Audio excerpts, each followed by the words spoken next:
ఈ ప్రభుత్వ నేరపూరిత నిర్లక్ష్యం వల్ల తెలంగాణలో పాలమూరు జిల్లాలో క్రాప్ హాలిడే ప్రకటించి కిందికి 65 టీఎంసీల నీళ్లు అదనంగా ఆంధ్రప్రదేశ్కి ఇచ్చి గురుదక్షిణ చెల్లించుకున్నాడు రేవంత్ రెడ్డి. పోయిన సంవత్సరం అట్లా చేసినావు, ఇప్పటికైనా బుద్ధి కస్తవేమో, సోయి కస్తవేమో, తెలివి కస్తవేమో, కనీసం ఈ సంవత్సరం అన్నా నీళ్లు వాడతావేమో అంటే ఇలా శ్రీశైలంకు వరద వచ్చి 36 రోజులైనా కూడా కల్వకుర్తి మోటార్లు ఎందుకు ఆన్ చేయలేదు?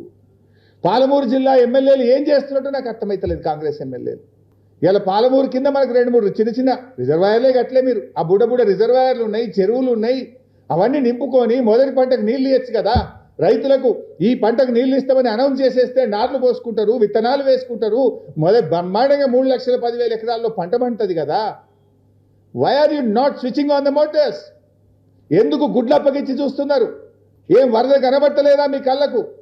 గేట్లు ఎత్తి ఇప్పుడు మళ్ళీ నీళ్ళు ఎడిపోతాయి, పులిచింతలా ఆంధ్రాకి పోతాయి, మళ్ళీ కిందికి వదులేనా నీ పనిగా? నీళ్ళు తీసుకునే తెలివి లేదా నీకు? ఎందుకు మహబూబ్ నగర్ జిల్లాకు అన్యాయం చేస్తున్నావు? పాలమూరు బిడ్డ నరకుడు కాదు కదా. ఏది నీ చేతలు? Why are you not lifting the water?